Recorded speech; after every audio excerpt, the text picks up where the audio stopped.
Olá, minha gente! Este é o segundo episódio da série das profecias de exclusão ao protagonismo social e o que a escola tem a ver com isso. Um relato pessoal que evidencia o poder da educação em desenvolver a consciência crítica nas classes marginalizadas. Nessa segunda parte, contarei as torturas que eu sofri durante o segundo grau, morando com uma tia, que se empenhava em cortar as asas daquele adolescente cheio de sonhos. Contarei também das valiosas experiências da vida escolar que plantaram em mim muito cedo a decisão de um dia ser professor, da importância do grupo de teatro Trapo e do professor Falcão. Contarei também de como me apaixonei pela escrita e muito cedo me tornei dramaturgo. E contarei também de quando um tomate foi uma refeição dos deuses. Quer vir comigo? Quando eu terminei o primeiro grau, em 1979, coincidiu de uma das minhas tias, que todos nós morávamos na cidade do Gama, na verdade todos nós morávamos no mesmo barraco.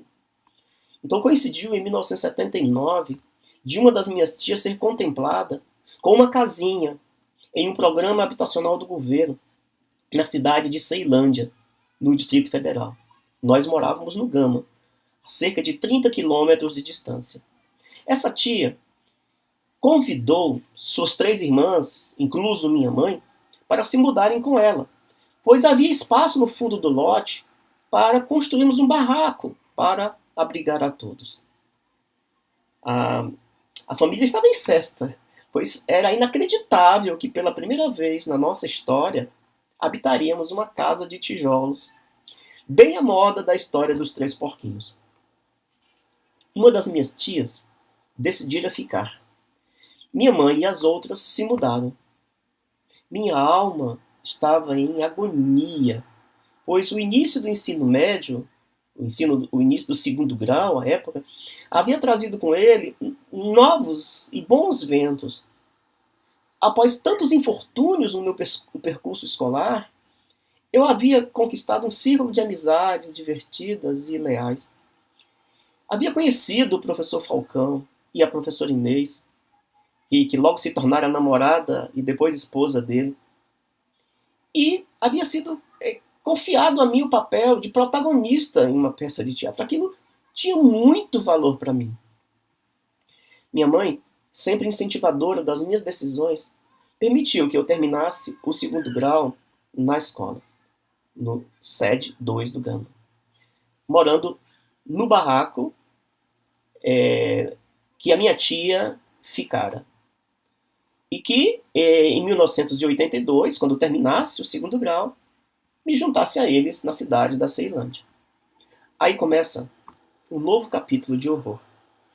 Aos 16 anos da minha vida, a tia, que se mostrava uma pessoa afável quando dividia o teto com a família, tornara-se uma pessoa absolutamente desalmada comigo.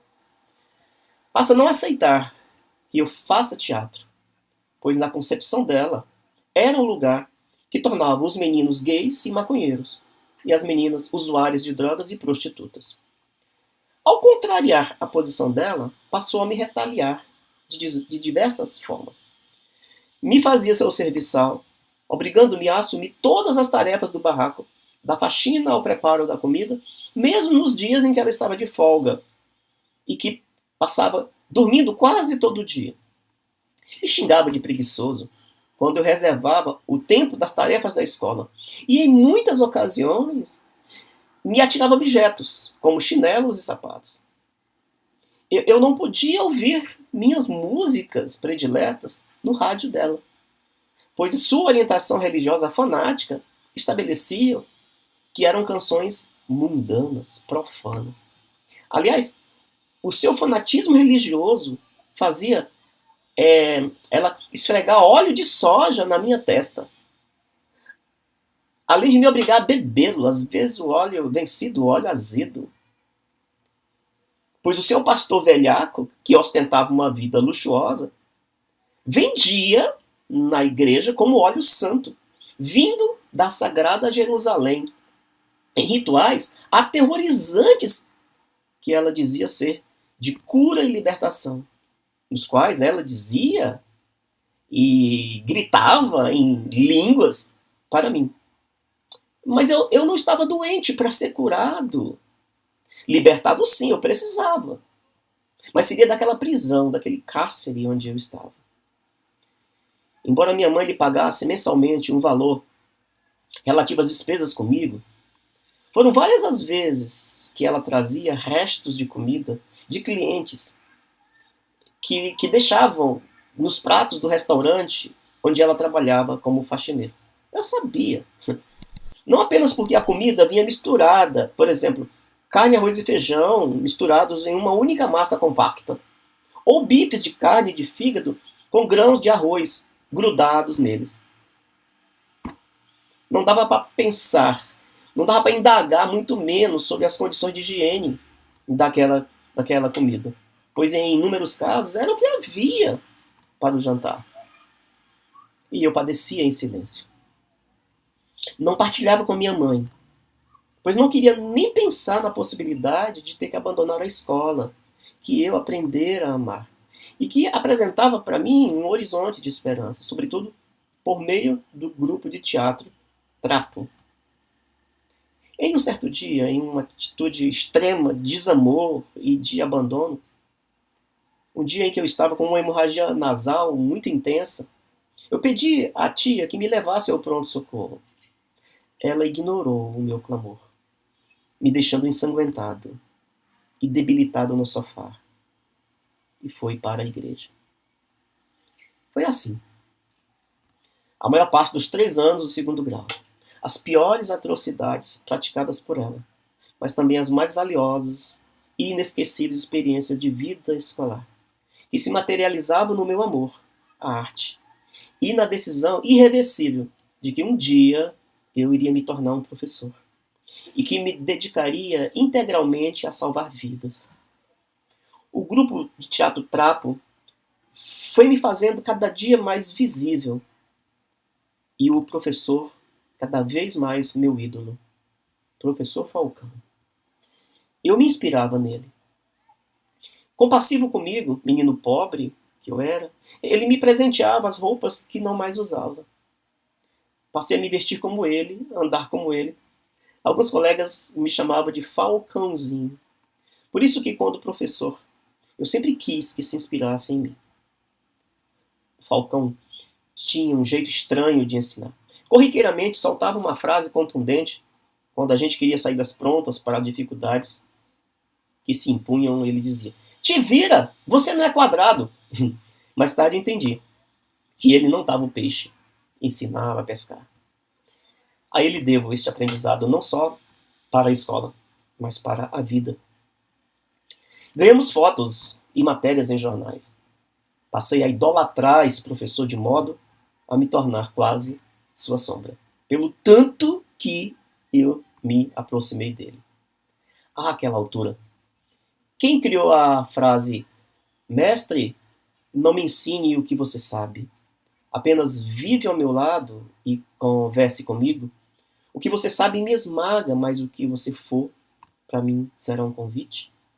Atribuída a um bocado de gente, quem criou essa frase jamais imaginaria a lição que ela me traria. Este potente aforismo representa, para mim, o quanto professores e professoras podem ser inspiradores definitivos nas vidas estudantis. Essa frase expressa um pedido por uma forma especial de aprendizado. O aprendiz, nessa história, revela que deseja experiências de aprendizagens mais orgânicas e vivas, pedindo ao mestre que simplesmente compartilhe sua vida e converse com ele. Quando ele afirma "o que você sabe me esmaga", sugere que o vasto conhecimento do mestre pode ser avassalador. No entanto, afirma que aquilo que o mestre é, e não necessariamente o que ele diz, é um convite para o aprendizado. Isso implica que a convivência e as conversas podem ser formas mais acessíveis e significativas de nos apropriarmos do conhecimento. O mestre é convidado a ser uma fonte de inspiração. Oxalá crítica e exemplo através da sua própria existência. Então era isso. Eu só queria conviver com o meu mestre Falcão, pois os seus exemplos me soavam como convites irrecusáveis para continuar a construir e acreditar nos meus sonhos. Esse senhor ainda vive, e o que ele é ainda me soa como convites. Junto com sua esposa, a Inês, também minha professora amada, são sem dúvidas dois dos meus mais amados amigos. Após 4 anos na escola, chegou sua vez de retirar-se da cena e seguir o seu caminho. Algum tempo depois, eu e remanescentes do Trapo fundamos o grupo de teatro Erupção. Neste período, nos dedicamos a estudar sobre teatro, teorias e técnicas teatrais. E eu, especialmente, exercitava as escritas literárias e dramatúrgicas. Com amigos mais próximos, como o Isaías e o Nelito, escrevíamos poesias. Diagramávamos na forma de livros, com direito a capas, contracapas, fotocopiávamos, grampeávamos e as obras ganhavam o nosso pequeno mundo. Escrevi uma peça, Maria, eu te amo. A inscrevemos em um concurso da Secretaria de Cultura e ganhamos o primeiro lugar. Investimos o dinheiro na produção do espetáculo e apresentamos-nos no Distrito Federal. Eu aprendi a idolatrar minhas professoras, amar os meus professores, venerar a minha escola, amar amigos com um amor inquebrantável. Valia cada lágrima vertida no barraco da tia, pois realmente eu acreditava que o melhor ainda viria. Em 1982, terminei o 2º grau e, como pactuado com minha mãe, me libertei do cárcere, que era a casa da tia, e me juntei à minha família na cidade da Ceilândia. E mais caminhos retorcidos, pavimentados por pedregulhos, estavam por vir. Eu terminara o 2º grau sem a mínima confiança para prestar vestibular na Universidade de Brasília. Por quê? Porque alguns professores diziam que estudantes pobres não entrariam, não passavam na UNB. E eu acreditava, como se for uma lei universal e irreversível. Afinal, dificilmente se questiona a palavra do professor, da professora. As vozes de fora falam tão fortes que acabam se tornando nossas próprias vozes. Aquelas vozes alheias. Parafraseando o poeta simbolista brasileiro Cruz de Souza, vozes nada veladas, nada veludosas vozes.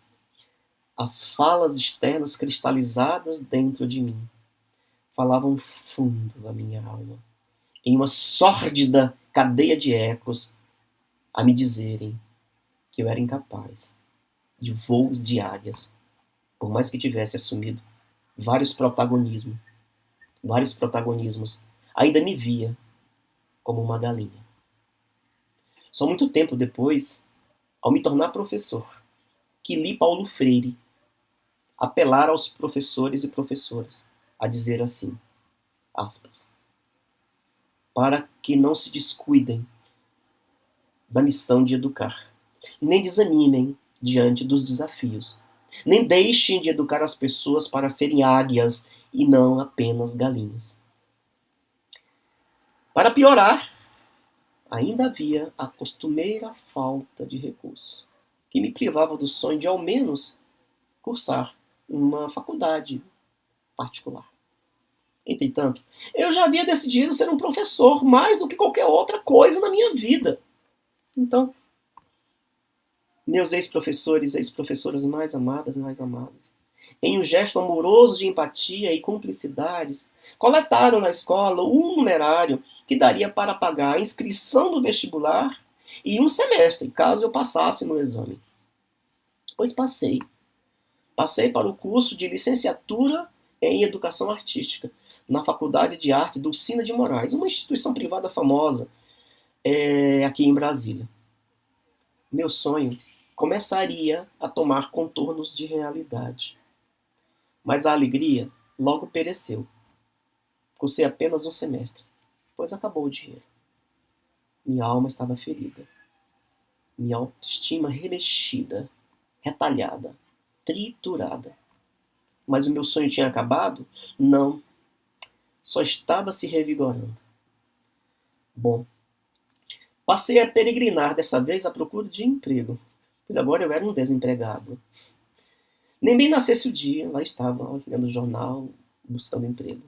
Lembro-me como hoje, do dia em que lá pelas 3 da tarde, um sol de queimar miolos, faminto, sem dinheiro para um lanche, entramos, eu e meu amigo Ayrton, que também era integrante do Grupo Trapo, no primeiro supermercado que víamos e compramos 2 tomates. Sentamo-nos na grama e foi um dos almoços mais providenciais que eu tive. Juro-lhe que eu pensava: ah, vai chegar o dia em que eu vou comer tudo aquilo que eu tiver vontade, desejo de comer. Olá, minha gente. Esse foi o segundo episódio da série autobiográfica Das Profecias de Exclusão ao Protagonismo Social e o que a escola tem a ver com isso.